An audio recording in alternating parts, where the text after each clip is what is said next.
Hello everyone, good morning to all. Today we are going to see a new topic titled Biographia Literaria. This work, Biographia Literaria, it was written by Coleridge. Coleridge, he was a writer, he was a poet who belonged to Romantic period, and he was also a friend of Wordsworth, and he was one of the lake poets. Actually, the term lake poets was given by Francis Jeffrey. So he was the one, Francis Jeffrey, he was the one who referred them as lake poets. And Coleridge was also popularly called a supernatural poet. And Coleridge and Sade, they plan to form an utopian society in America. The name of the society is Pantasocracy, but the plan flopped. They just planned, but they couldn't execute the plan. And Coleridge contributed his poems in lyrical ballads along with Wordsworth. So, in lyrical ballads, there are totally 23 poems, and 4 poems were contributed by Coleridge. And the first poem in the lyrical ballads is Coleridge, The Rime of Ancient Mariner. Okay, now let's move on to the work Biographia Literaria. This work was published in the year 1817, and the full title of the work is Biographical Sketches of My Literary Life and Opinions. So, it is a literary biography, and it is actually an autobiography of Coleridge, and it is also called as Literary Biography of Coleridge, and it was published in 2 volumes, and it has totally 23 chapters. In this work, he talks about his education and his early literary adventures, and he justifies his own style and practice. Actually, this work, Biographia Literaria, was supposed to be a short preface to the collection of his poem, Sibyllin Leaves, which was published in the year 1817, but later it became an autobiography, and he calls this work as immethodical miscellany. In Biographia Literaria, Wordsworth talks about various topics like his education and early literary adventures, and he talks about Wordsworth's theory of poetry, and he gave definition to poetic talent, poetic genius. Then he differentiates fancy and imaginations. Then he talks about 2 kinds of imagination, and finally, willing suspension of disbelief. It is very important. So these are the topics in Biographia Literaria. Okay, and which inspired Coleridge to write Biographia Literaria? So these are the 3 sources that Coleridge inspired of.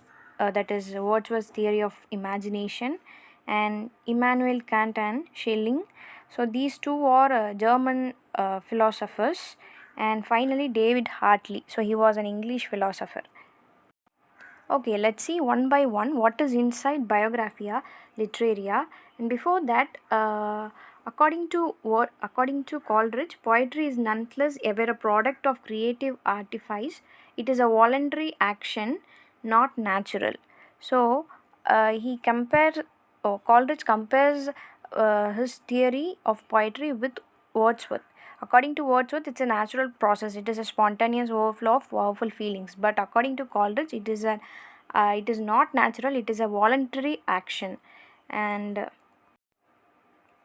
Coleridge says that poetry, the best word in best order. Then he talks about the poetic talent versus poetic genius. According to him, a true poet has a poetic genius, that is poetic imagination. So, what is poetic talent and what is poetic genius? So, according to Wordsworth, poetic talent is the skill or the knowledge required for writing poetry. But poetic genius is characterized by 3 factors. They are power of imagination, depth of emotion and thought, then instinct for musical delight. So, according to Coleridge, a true poet has poetic genius, and poetic genius is superior to poetic talent. And poetic talent can be seen in anyone. Anyone can write poetry, but poetic genius is beyond poetic talent. Genius can write, only a genius has the power of poetic genius, because it can be exclusively seen in artists and poets. That is the genius of writing poetry. Then Wordsworth talks about fancy and imagination. According to him, fancy and imagination are different, have different meanings. So, fancy, what is fancy? So, fancy means images without transforming them, that is, things as it is. Like, fancy sees the outsider. If we have a thing that we like the most, we will imagine about it, right? So, that is fancy. We will not modify it. So, that is fancy. But what is imagination? It is different from fancy. It has the modifying power. It can be transformed into a new entity. Like, uh, it has a creative power. It is a creative process. So, fancy is a common one. It can be seen in any one, but imagination is a bit different. So, according to Coleridge, fancy and imagination are widely different faculties of the human mind. If I want to buy a new mobile, then I will fancy about it. I will imagine about the mobiles I like. But imagination is different. For example, if we see a cloud, so usually cloud looks like some image, right? So one one can see a cloud as a shape of an animal, but another one can see the cloud as a shape of a tree or a mountain. So it differs from person to person. Imagination is a creative process.